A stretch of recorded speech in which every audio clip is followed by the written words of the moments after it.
Hello guys, welcome to my channel Roy tutorial by Sujeet Rai. तो guys आज के वीडियो में हम लोग देखने वाले एनसीईआरटी क्लास 9 का साइंस का चैप्टर है, जिसमें चैप्टर नंबर 2 को आज देखेंगे। पिछले वीडियो में हम लोग ने चैप्टर फर्स्ट का थ्योरी देख लिए थे और एमसीक्यू भी देख लिए थे। आज के वीडियो में हम लोग देखेंगे चैप्टर सेकेंड का थ्योरी देखेंगे। उसके बाद नेक्स्ट वीडियो में हम लोग इसका एमसीक्यू चैप्टर 2 का देखेंगे। तो अभी फ़िलहाल हम चैप्टर 2 का थ्योरी देखेंगे। तो अगर हमारे चैनल पर नए हैं तो चैनल को सब्सक्राइब कर लीजिएगा और दोस्तों के साथ शेयर करना ना भूलिएगा। और वीडियो के एंड में ज़रूर बताइएगा वीडियो कैसा लगा, कमेंट सेक्शन में ज़रूर बताइएगा। तो चलिए बिना किसी देरी के हुए वीडियो को स्टार्ट करते हैं। इसमें चैप्टर 2 है, क्या हमारे आसपास के पदार्थ शुद्ध है, यानी is matter around us pure. तो चलिए इसको देखते हैं। इसमें जो इम्पोर्टेंट पॉइंट है उसको हाईलाइटेड किया गया है कलर से, तो उसी पॉइंट को हम सारे पॉइंट को देखेंगे जो एग्ज़ाम पॉइंट ऑफ व्यू से इम्पोर्टेंट है, इसी पॉइंट को देखेंगे। तो चलिए स्टार्ट करते हैं। जैसे यहाँ पे दिया है, बाज़ार से ख़रीदा हुआ दूध, घी, मक्खन, नमक, मसाला, मिनरल जल या जूस शुद्ध है। यानी बाज़ार से ख़रीदा हुआ जितने भी मटेरियल है, पदार्थ हैं, ये सभी क्या है, शुद्ध है। जैसे कि दूध हो गया, घी, मक्खन, नमक, मसाला, मिनरल जल, जूस, ये सभी क्या है, शुद्ध है। अब यहाँ पे दिया है कि रसोई में उपयोग की जाने वाली कुछ वस्तुएं हैं। रसोई में जो है उपयोग की जाने वाली कुछ वस्तुएं हैं जो कि चित्र में दर्शाया, जैसे शुद्ध नमक, शुद्ध घी, ये सब दिया हुआ है। ठीक है, तो आगे देखते हैं। इसमें कह रहा है कि खाने वाले पदार्थों के डिब्बों के ऊपर लिखे शुद्ध शब्द पर ध्यान दिया है। एक साधारण व्यक्ति के लिए शुद्ध का अर्थ होता है कि पदार्थ में कोई मिलावट ना हो। यानी इसमें कह रहा है कि शुद्ध पदार्थ का अर्थ होता है कि जिसमें कोई पदार्थ में कोई मिलावट ना हो। लेकिन वैज्ञानिकों के लिए ये सभी वस्तुएं विभिन्न पदार्थों के मिश्रण है। लेकिन वैज्ञानिक के अनुसार जो है ये सभी वस्तुएं जो है विभिन्न पदार्थों के क्या है, मिश्रण है, अतः शुद्ध नहीं है। जो मिश्रण होते हैं वो शुद्ध नहीं होते हैं। उदाहरण के लिए जैसे दूध, जल, वसा, प्रोटीन आदि का मिश्रण है। ठीक है, ये सभी का क्या है, ये मिश्रण है। इसके बाद है इसमें जो हाईलाइटेड पॉइंट होगा उसी को देखेंगे, सब को नहीं देखेंगे। अब यहाँ पे दिया है मिश्रण क्या है। मिश्रण क्या है, तो मिश्रण जो है सबसे पहले इसको जानेंगे कि शुद्ध पदार्थ क्या होता है। शुद्ध पदार्थ जो होता है वो तत्व और यौगिक होता है, लेकिन मिश्रण जो होता है वो क्या होता है, अशुद्ध पदार्थ होता है। तो अब सबसे पहले जानेंगे कि मिश्रण क्या होता है। तो मिश्रण का डेफिनेशन दिया है कि मिश्रण एक या एक से अधिक शुद्ध तत्वों या यौगिकों से मिलकर के बना होता है। यानी मिश्रण जो होता है वो एक या एक से अधिक शुद्ध तत्वों या यौगिकों से मिलकर के बना होता है, तो उसे क्या कहते हैं, मिश्रण कहते हैं। जैसे यहाँ पे दिया है जल में आगे है इसमें घुले हुए सोडियम क्लोराइड को वाष्पीकरण या आसवन विधि द्वारा जल से पृथक किया जा सकता है। यानी कह रहा है कि जल में जो है घुले हुए सोडियम क्लोराइड को वाष्पीकरण या आसवन विधि द्वारा जल से पृथक किया जा सकता है। यद्यपि सोडियम क्लोराइड अपने आप में एक शुद्ध पदार्थ है। सोडियम क्लोराइड जो है वो अपने आप में क्या है, एक शुद्ध पदार्थ है और इसे भौतिक विधि के द्वारा इसके रासायनिक अवयवों में पृथक नहीं किया जा सकता है। ठीक है, अब यहाँ पे कह रहा है कि NaCl जो है ये क्या है, एक प्रकार का यौगिक है, और जो यौगिक होता है वो क्या होता है, शुद्ध पदार्थ होता है। ठीक है, इसके बाद है अब यहाँ पे दिया हुआ है मिश्रण के प्रकार। चलिए इसको देखते हैं क्या दिया हुआ है। अब यहाँ पे दिया है मिश्रण के प्रकार। तो मिश्रण के जो प्रकार होते हैं वो कौन कौन से होते हैं वो देखेंगे। तो यहाँ पे दिया है कि मिश्रण के जो प्रकार होते हैं वो दो प्रकार होते हैं। एक होता है समांगी मिश्रण, दूसरा होता है विषमांगी मिश्रण। ठीक है, यानी अब इसमें तो समांगी मिश्रण जो होता है जो पूरे तरीके से क्या होता है, घुलनशील होता है। लेकिन विषमांगी मिश्रण जो होता है वो पूरे तरीके से घुलनशील नहीं होता है। तो ये दो प्रकार था मिश्रण का, एक होता है समांगी और दूसरा होता है विषमांगी। ठीक है, और मिश्रण का निर्माण जो होता है वो भौतिक विधि द्वारा होता है। इसके अवयव को अलग करने के लिए भौतिक विधि द्वारा अलग करते हैं। यानी मिश्रण को जो भौतिक विधि के द्वारा क्या करते हैं, अलग करते हैं। चलिए आगे देखते हैं। अब यहाँ पे आगे दिया हुआ है विलयन क्या है। तो विलयन जो है, विलयन दो या दो से अधिक पदार्थों का समांगी मिश्रण है। यानी विलयन जो है ये दो या दो से अधिक पदार्थों का क्या है, समांगी मिश्रण है। ठीक है, जैसे नींबू जल, सोडा जल आदि विलयन के उदाहरण हैं। यानी नींबू जल और सोडा जल ये पानी में पूरी तरीक़ा से क्या होता है, घुलनशील होता है। इसलिए क्या होता है, समांगी मिश्रण होता है। जो भी चीज़ पूरी तरीक़ा से घुला रहता है पानी में उसे क्या कहते हैं, समांगी मिश्रण। तो विलयन एक प्रकार का क्या होता है, समांगी मिश्रण होता है। ठीक है, जिसका एग्जाम्पल है नींबू जल, सोडा जल। प्रायः हम एक विलयन को ऐसे तरल पदार्थ के रूप में विचार करते हैं जिससे में ठोस, द्रव या गैस मिले हो, लेकिन प्रकृति में ठोस विलयन मिश्र धातु और गैसीय विलयन वायु भी होते हैं। इसके बाद इसमें देखना है, तो इसमें सॉल्यूशन मतलब क्या होता है, विलयन होता है। तो सॉल्यूशन में एक होता है ट्रू सॉल्यूशन, एक होता है कोलाइडल सॉल्यूशन, एक होता है सस्पेंशन, जिसको निलंबन कहते हैं। ठीक है, तो ट्रू सॉल्यूशन जो होता है ये होमोजेनियस मिक्सचर होता है, यानी समांगी मिश्रण का होता है। इसमें क्या होता है, तो ये आपस में पूरी तरीक़ा से क्या होता है, घुलनशील होता है। कोलाइडल सॉल्यूशन जो होता है ये हेट्रोजेनियस मिक्सचर होता है, यानी एक प्रकार का ये विषमांगी मिश्रण होता है। ठीक है, और सस्पेंशन जो होता है इसको निलंबन कहते हैं। ये भी एक प्रकार का क्या होता है, हेट्रोजेनियस मिक्सचर, यानी ये भी विषमांगी मिश्रण होता है। यानी कोलाइडल सॉल्यूशन और सस्पेंशन ये दोनों क्या होता है, तो विषमांगी मिश्रण होता है। ठीक है, और कोलाइडल सॉल्यूशन का जो एग्जांपल होता है जैसे ब्लड, मिल्क, ये सब कोलाइडल सॉल्यूशन होते हैं।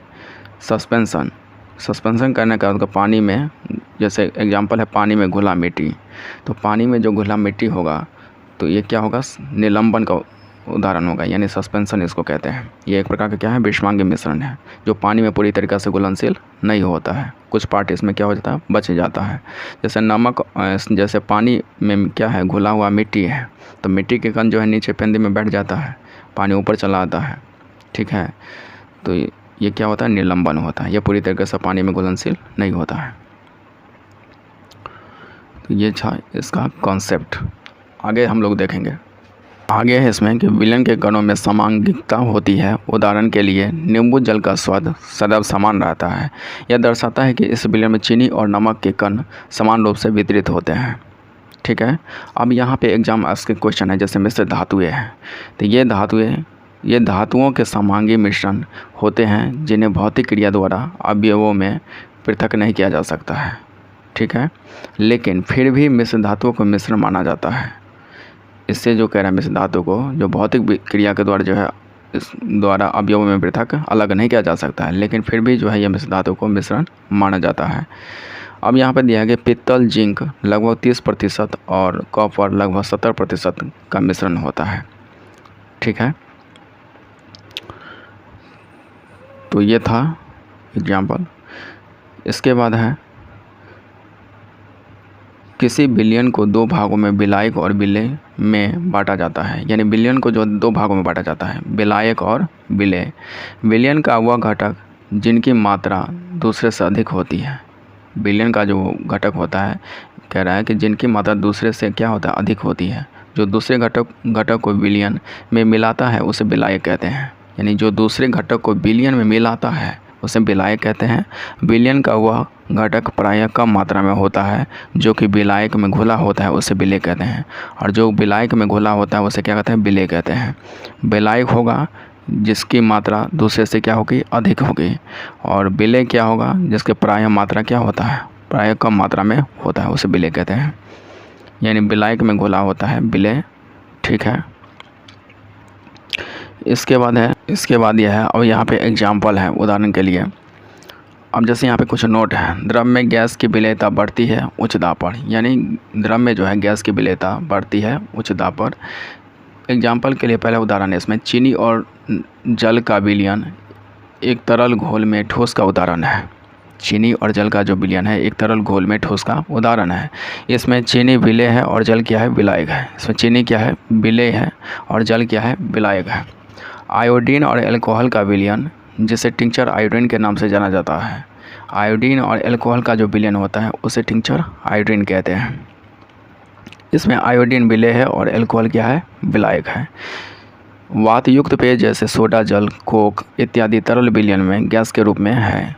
इनमें कार्बन डाइऑक्साइड गैस विलेय और जल विलायक है। इसके बाद नेक्स्ट एग्जांपल है, ये वायु गैस में गैस का विलयन है। वायु जो है गैस में गैस का विलयन है। यह मुख्यतः दो घटकों ऑक्सीजन का 21% और नाइट्रोजन 78% का क्या होता है समांगी मिश्रण है। ठीक है, तो ये था चौथा एग्जांपल। अब आगे इसमें कि नाइट्रोजन को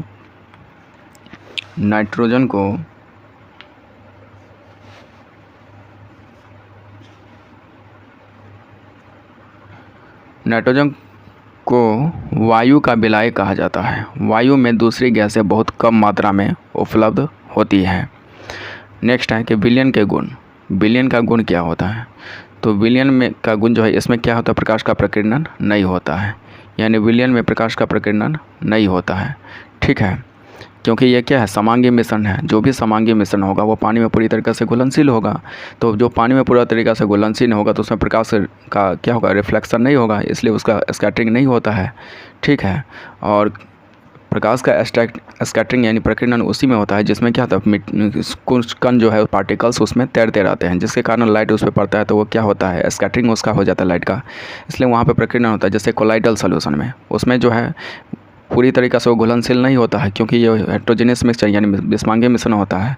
कुछ पदार्थ जो है उसमें तैरते रहता है, जिसके कारण लाइट उस पर पड़ता है तो वो क्या हो, लाइट का स्कैटरिंग हो जाता है।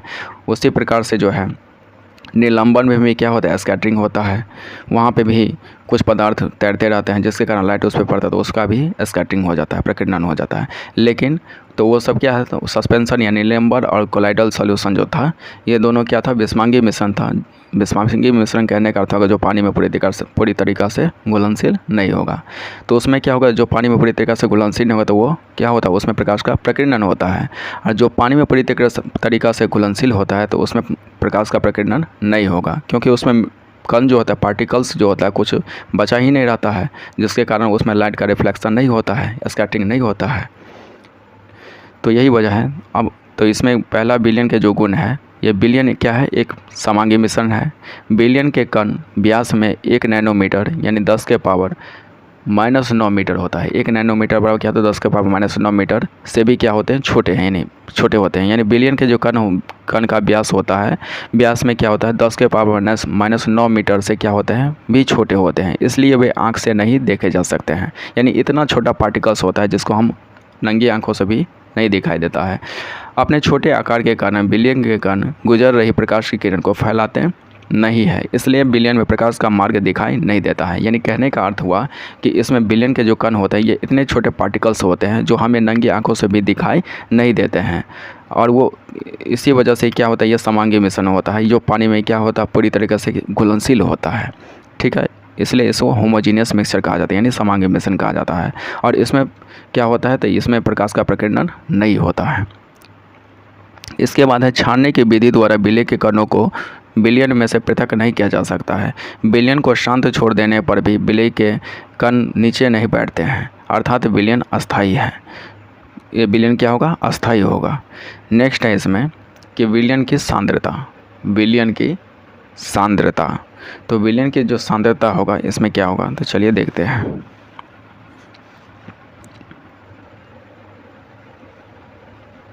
अब इसमें दिया है कि विलयन की सांद्रता, तो इसमें जो हाईलाइटेड पॉइंट है उसी को देखेंगे। विलयन में मौजूद विलेय पदार्थ की मात्रा के आधार पर इसे तंतु, सांद्र या संतृप्त घोल कहा जा सकता है। ठीक है, यानी विलयन में मौजूद विलेय पदार्थ की मात्रा के आधार पर इसे तंतु, सांद्र या संतृप्त घोल कहा जा सकता है। ठीक है, यहाँ पे कुछ नोट्स हम लिखे हुए हैं, जैसे कि मिश्र धातु है, तो मिश्र धातु किसे कहते हैं, 2 या 2 से अधिक धातु मिलकर समांगी मिश्रण है। यानी 2 या 2 से अधिक धातु मिलकर के क्या बनता है, मिश्र धातु बनता है। और मिश्र धातु जो होता है ये क्या होता है, समांगी मिश्रण होता है, होमोजीनियस मिक्सचर होता है। ठीक है, जैसे पित्तल क्या एक प्रकार का मिश्र धातु है, इसको ब्रास भी कहते हैं। ये कॉपर और जिंक का क्या होता है, मिश्रण होता है। ठीक है, उसी प्रकार से ब्रॉन्ज जो होता है, कांसा, ये कॉपर प्लस टिन का ये क्या होता है, मिश्र धातु होता है, एलॉय होता है, एलॉय होता है। एलॉय को इंग्लिश में एलॉय ही होता है, हिंदी में इसको मिश्र धातु कहते हैं। तो ये था। अब आगे देखेंगे हम लोग। अब आगे में जो पॉइंट दिया है, कह रहा है कि यदि एक विलयन में विलेय पदार्थ की मात्रा संतृप्तता से कम और है तो इसे असंतृप्त विलयन कहा जाता है। कह रहा है कि इसमें कि 1 विलयन में विलेय पदार्थ की मात्रा संतृप्तता से कम है तो इसे असंतृप्त विलयन कहा जाता है। यानी संतृप्तता से कम होगा तो उसे असंतृप्त विलयन कहा जाता है। यदि विलयन में विलेय पदार्थ की सांद्रता संतृप्त स्तर से कम हो तो उसे असंतृप्त विलयन कहते हैं। इसके बाद नेक्स्ट पॉइंट हम लोग देखेंगे। अब नेक्स्ट पॉइंट इसमें है कि विलयन की सांद्रता को दर्शाने की बहुत सी विधियाँ हैं। यानी विलयन की सांद्रता को दर्शाने के लिए बहुत सी विधियाँ हैं, लेकिन हम यहाँ सिर्फ 3 विधियों के बारे में चर्चा करेंगे। कितने विधियों के बारे में? 3 विधियों के बारे में। तो चलिए एक एक करके देखते हैं। पहला विधि है इसमें कि द्रव्यमान या विलयन के द्रव्यमान प्रतिशत। द्रव्यमान या विलयन के द्रव्यमान प्रतिशत, ये इस प्रतिशत बराबर होता है विलेय पदार्थ का द्रव्यमान बटे विलयन का द्रव्यमान गुणे 100 होता है। यह पहला था। दूसरा विधि है कि द्रव्यमान या विलयन के आयतन प्रतिशत बराबर होता है विलेय पदार्थ का द्रव्यमान बटे विलयन का आयतन इंटू 100। इसके बाद आगे देखते हैं। तीसरा विधि है इसमें कि विलयन के आयतन या आयतन प्रतिशत बराबर होता है विलेय का आयतन बटे विलयन का आयतन गुणे 100 होता है। अब आगे न्यूमेरिकल दिया हुआ है, जैसे कि यहाँ पे दिया है कि 1 विलयन के 320 ग्राम विलायक जल में 40 ग्राम साधारण नमक विलेय है, तो विलयन की सांद्रता का परिकलन कीजिए। तो इसको देखिए, बनाने से पहले इसका कुछ फार्मूला है, इसको जानेंगे। विलयन का द्रव्यमान बराबर होता है विलेय पदार्थ का द्रव्यमान जो विलायक का द्रव्यमान होता है। तो ये फार्मूला से इसको वैल्यू पुट करेंगे। तो यहाँ पे जो है विलयन का द्रव्यमान बराबर क्या हो जाएगा विलेय पदार्थ का द्रव्यमान जो विलायक का द्रव्यमान। तो विलेय पदार्थ का द्रव्यमान हमें कितना दिया है इसमें कह रहे कि 1 विलयन के 320 ग्राम विलायक जल में 40 ग्राम साधारण नमक विलेय है। तो विलेय की मात्रा जो दी है 40 और विलायक की मात्रा दी है 320। तो विलेय पदार्थ का जो द्रव्यमान होगा वो 40 ग्राम और विलायक का द्रव्यमान जो होगा वो कितना होगा 320 ग्राम। दोनों को जब ऐड करेंगे तो 360 ग्राम हुआ। ठीक है, अब इसको परसेंटेज में निकालना है, विलयन का द्रव्यमान प्रतिशत निकालना है। तो इसके लिए फार्मूला होता है द्रव्यमान प्रतिशत बराबर विलेय पदार्थ का द्रव्यमान बटे विलयन का द्रव्यमान इंटू 100। तो विलेय पदार्थ का द्रव्यमान कितना है 40, ठीक है, और बट्टे क्या है विलयन का द्रव्यमान। टोटल विलयन का द्रव्यमान कितना है 360 निकाले हैं, पूरा विलयन का द्रव्यमान निकाले हैं 360 इंटू क्या करेंगे 100। तो काटने के बाद इसका आंसर आएगा 11.1% आएगा। इसके बाद हम लोग देखते हैं आगे।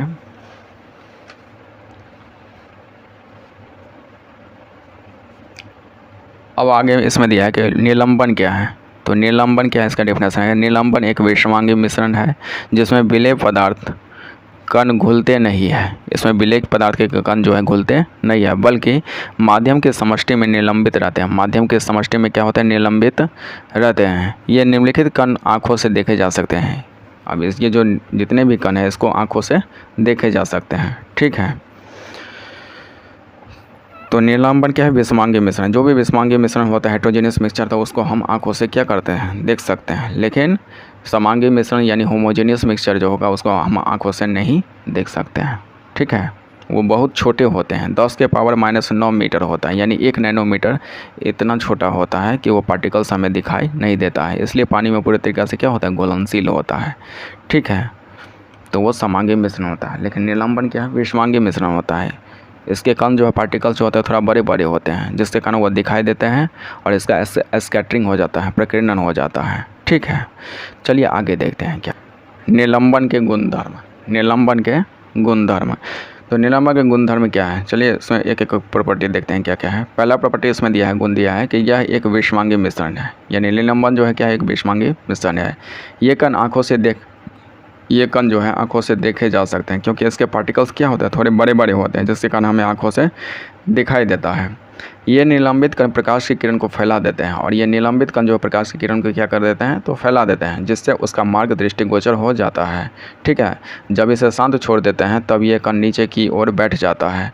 अब इसमें जब इसको जो हम पार्टिकल्स को शांत छोड़ देंगे तो इसका पार्टिकल्स जो है धीरे धीरे नीचे में पेंदी में क्या हो जाएगा बैठ जाता है। ठीक है, अर्थात निलंबन अस्थायी होता है। निलंबन क्या होता है अस्थायी होता है। छानन विधि द्वारा इन कणों को मिश्रण से अलग किया जा सकता है और छानने की विधि द्वारा इनके पार्टिकल्स को क्या कर सकते हैं हम अलग कर सकते हैं। ठीक है, इसके बाद यह है कि प्रकाश की किरण का प्रकीर्णन रुक जाता है और इसमें क्या है, जब कि सभी कण नीचे बैठ जाते हैं तो निलंबन समाप्त हो जाता है तथा विलयन में प्रकाश की किरण का प्रकीर्णन रुक जाता है। सभी पार्टिकल्स जब तैरते रहते हैं तो उसका स्कैटरिंग होते रहता है, प्रकीर्णन होते रहता है। जैसे ही उसके पार्टिकल्स पेंदी में बैठ जाते हैं तो उसका स्कैटरिंग होना क्या हो जाता है, बंद हो जाता है। यही यहाँ पे लिखा हुआ है। इसके बाद आगे देखते हैं।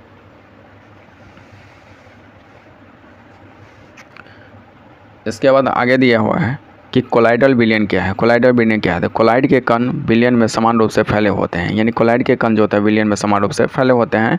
निलंबन की अपेक्षा कणों का आकार छोटा होने के कारण यह मिश्रण समांगी प्रतीत होता है। निलंबन की अपेक्षा कणों का आकार जो होता है छोटा होने के कारण यह मिश्रण समांगी प्रतीत होता है, लेकिन वास्तविकता में विलयन विषमांगी मिश्रण है।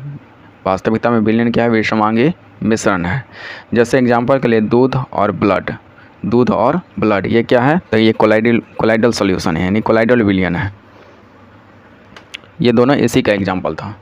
अब इसमें है आगे दिया है कि कोलाइडल कणों के छोटे आकार के कारण हम इसे आँख से नहीं देख पाते हैं। कह रहे इसमें कि कोलाइडल कणों के छोटे आकार के कारण हम इसे आँख से नहीं देख पाते हैं, लेकिन ये कण प्रकाश की किरण को आसानी से फैला देते हैं। ठीक है, इसके कण जो है हम नहीं देख सकते क्योंकि इतने छोटे हो वो कण दिखाई नहीं देता, लेकिन ये क्या होता है कि ये प्रकाश का किरण को क्या करते हैं? आसानी से फैला देते हैं। ठीक है, ये प्रकाश की किरण का फैलाना टिंडल प्रभाव कहलाता है, यानी प्रकाश की किरण का फैलना ही क्या कहलाता है? तो टिंडल इफेक्ट कहलाता है। ठीक है, तो एक टिंडल इफेक्ट शो कौन सा करता है? एक निलंबन करता है, एक कोलाइडल सॉल्यूशन। इन दोनों क्या होता है? टिंडल इफेक्ट को शो करता है, क्योंकि इसमें पार्टिकल्स के कण जो होते हैं ये तैरते रहते हैं। जब तक तैरते रहते हैं तो इसमें क्या था? प्रकाश का स्कैटरिंग होते रहता है। अगर तैरना ये बंद हो जाता है, यानी कहने का मतलब कि जो पार्टिकल्स तैरते रहते हैं वो धीरे धीरे पेंदी में अगर बैठ जाता है तो पार्टिकल्स सभी पेंदी में बैठ जाएगा तो वहाँ पे प्रकाश का प्रकीर्णन नहीं हो पाता है। ठीक है, इसके बाद है कि इसमें दिया हुआ है कि अब देखिए यहाँ पे चित्र में दर्शाएगा कि कॉपर सल्फेट का विलयन टिंडल प्रभाव नहीं दर्शाता है, यानी कॉपर सल्फेट का जो विलयन होगा वो वो क्या होता है? टिंडल इफेक्ट को शो नहीं करता है। दूध और पानी का मिश्रण टिंडल प्रभाव दर्शाता है, यानी दूध और पानी का जो मिश्रण होता है वो क्या करता है? टिंडल प्रभाव को दर्शाता है। ठीक है, ट्रू सॉल्यूशन है। ये क्या है? ट्रू सॉल्यूशन है। कैल्शियम क्या दिया है? कॉपर सल्फेट और पानी, ये सब क्या है? ट्रू सॉल्यूशन है। ट्रू सॉल्यूशन जो यानी समांगी मिश्रण है। तो समांगी मिश्रण जो भी होता है वो क्या होता है? टिंडल इफेक्ट को शो नहीं करता है, यानी प्रकाश का प्रकीर्णन उसमें नहीं होता है। ठीक है, यानी दूध और पानी क्या होता है? विषमांगी मिश्रण होता है, इसलिए यह प्रकाश का प्रकीर्णन हो जाता है इसमें। ठीक है, यह कमरे में मौजूद धूल और कार्बन के कणों के द्वारा प्रकाश के फैलने के कारण होता है। जब एक घने जंगल के आच्छादन से सूर्य की किरण गुजरती है तो वहाँ हम टिंडल प्रभाव को देख सकते हैं। कह रहा है इसमें कि यह कमरे के बावजूद धूल और कार्बन के कणों के द्वारा प्रकाश के फैलने के कारण होता है। जब एक घने जंगल के आच्छादन से सूर्य की किरण गुजरती है तो यहाँ हम टिंडल प्रभाव को देख सकते हैं। ठीक है, जंगल के कोहरे में छोटे छोटे जल के कण होते हैं जो कि कोलाइड कणों के समान व्यवहार करते हैं। इसके बाद नेक्स्ट दिया हुआ है पॉइंट। अब देखिए ये पॉइंट जो है बहुत ही VVI है। चलिए देखते हैं इसमें। अब देखिए यहाँ पे कोलाइड्स के सामान्य उदाहरण दिया हुआ है। तो इसमें है परिक्षेप्य अवस्था, परिक्षेपण माध्यम, उसका प्रकार है और क्या उदाहरण एग्जाम्पल दिया है। तो इसमें द्रव जो है, द्रव से क्या बनता है? गैस। द्रव से क्या बनेगा? गैस। तो द्रव और गैस का जो मिलन होता है वो एरोसोल होता है। द्रव और गैस जब मिलता है तो वो क्या बनता है? एरोसोल बनता है। एरोसोल का एग्जाम्पल है कोहरा, बादल, कुहासा। ठोस और गैस जो बनता है, ठोस और गैस से मिलकर के बनता है एरोसोल। इसमें भी धुआं होगा, स्वचालित वाहन का निथार होगा। तो ये इसका एग्जाम्पल है, किसका? एरोसोल का। इसी प्रकार फोम का एग्जाम्पल है शेविंग क्रीम। ये जो फोम होता है ये गैस और द्रव से मिलकर के बने होते हैं और एक समय शेविंग क्रीम है। ठीक है, इसी प्रकार से इमल्सन जिसको पाइस कहते हैं या इसी को कोलाइड कहते हैं। ठीक है, तो इसका एग्जाम्पल है दूध, फेस क्रीम। और ये जो होता है द्रव का लिक्विड और लिक्विड का सोल्यूशन होता है। इसके बाद है सोल जो होता है ये ठोस और द्रव का सोल्यूशन होता है। इसमें इसका एग्जांपल होता है मैग्नीशिया, मिल्क, कीचड़। इसके बाद फोम है। तो फोम जो होता है गैस और ठोस का कॉम्बिनेशन होता है यानी मिश्रण होता है। तो इसका जो एग्जाम्पल होगा फोम का, फ्रोम, रबर, स्पंज और क्या है प्यूमिस। इसके बाद यह है कि जेल जो है किसका मिश्रण है, तो द्रव और ठोस का। तो जेल का उदाहरण है जेली, पनीर, मक्खन। ठीक उसी प्रकार से ठोस सोल का एग्जाम्पल है, ठोस सोल का एग्जाम्पल होगा क्या है ओस, और क्या है ठोस।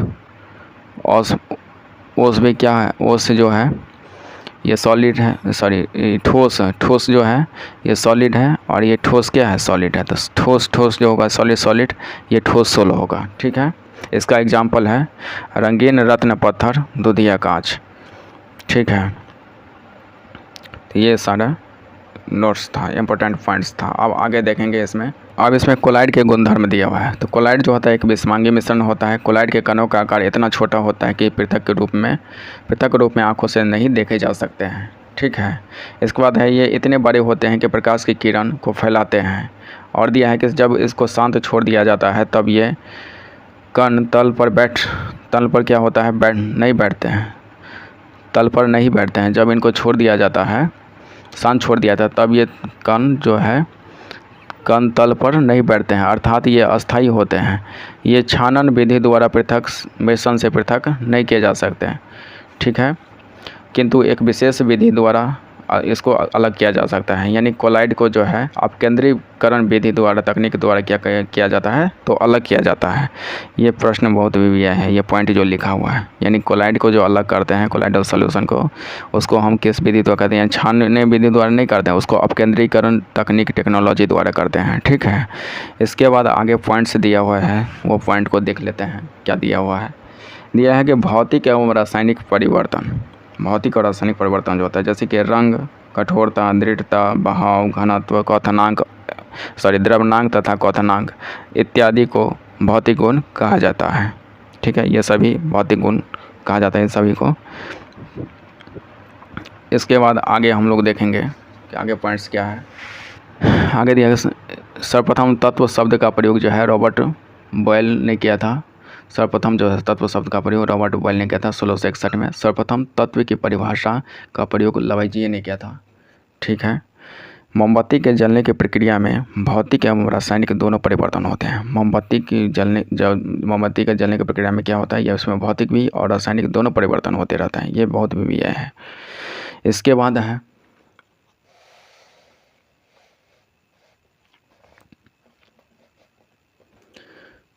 जो पॉइंट्स हैं, इसमें शुद्ध पदार्थों के क्या प्रकार हैं। तो इसमें है शुद्ध पदार्थ क्या होता है, तत्व और यौगिक होता है। तो सबसे पहले तत्व को जानेंगे। तत्व जो होता है, रॉबर्ट बॉयल पहले वैज्ञानिक थे जिन्होंने सन 1661 में सर्वप्रथम तत्व शब्द का प्रयोग किया। यानी रॉबर्ट बॉयल जो है पहले वैज्ञानिक थे जिन्होंने सन 1661 में सर्वप्रथम तत्व शब्द का प्रयोग किया। फ्रांस के रसायनज्ञ एंटोनी लॉरेंट लेवाइजिए सन 1743 से सन 1794 ने सबसे पहले तत्व की परिभाषा को प्रयोग द्वारा प्रतिपादित किया। ठीक है, इसके बाद यह है कि रासायनिक प्रतिक्रिया द्वारा अन्य सरल पदार्थों में विभाजित नहीं किया जा सकता। तत्वों को साधारणतया धातु, अधातु तथा उपधातु में वर्गीकृत किया जा सकता है। इन तत्वों को जो है धातु, अधातु और उपधातु में क्या किया जा सकता है, तो बांटा जा सकता है, वर्गीकृत किया जा सकता है। धातुएं प्रायः दिए हुए निम्न गुणधर्मों में से सभी को या कुछ को प्रदर्शित करती हैं। इसके बाद दिया हुआ है नेक्स्ट पॉइंट।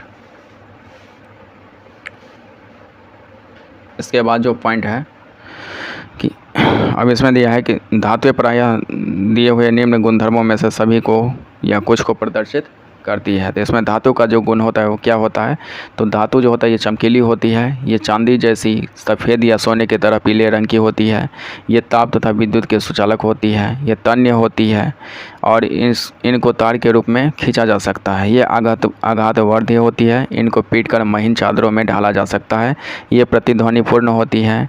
सोना, चांदी, तांबा, लोहा, सोडियम, पोटेशियम इत्यादि धातु के उदाहरण है। पारा धातु होती हुई भी क्या हो, कमरे के तापमान पर द्रव है। यानी पारा जो है धातु होते हुए भी क्या है, कमरे के तापमान पर क्या है, ये द्रव अवस्था में होते हैं। अधातुएं दिए गए निम्न गुणों में से प्रायः कुछ को या सभी को प्रदर्शित करती है। अधातु का गुण क्या होता है? ये विभिन्न रंगों की होती है। ये ताप और विद्युत के क्या होते हैं? कुछ चालक होती है। ये चमकीली, प्रतिध्वनिपूर्ण और आघातीय वर्ध नहीं होती है।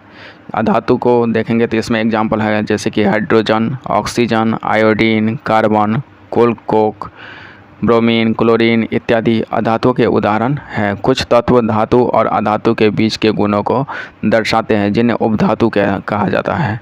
ठीक है, जैसे कि उपधातु में हो गया boron, silicon, germanium. Boron, silicon, germanium क्या है? ये उपधातु है।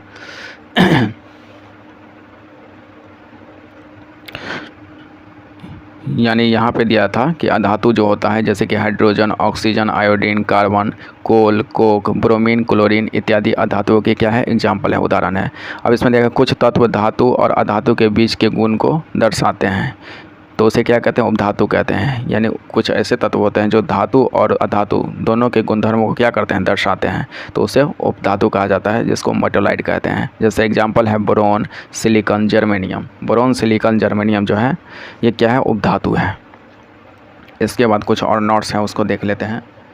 अब जैसे यहाँ पर दिया हुआ है कि अभी तक ज्ञात तत्वों की संख्या 100 से अधिक है। इनमें से 92 तत्व प्रकृति में है जबकि शेष मानव निर्मित है।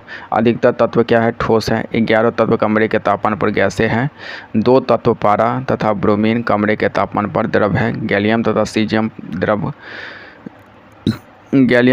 सीजियम तत्व कमरे के तापमान 303 केल्विन से कुछ अधिक तापमान पर द्रव अवस्था ले लेते हैं। तो ये कुछ इंपॉर्टेंट पॉइंट्स था एग्जाम के व्यू से। ठीक है, एग्जाम पॉइंट ऑफ व्यू से इसको देख लिया।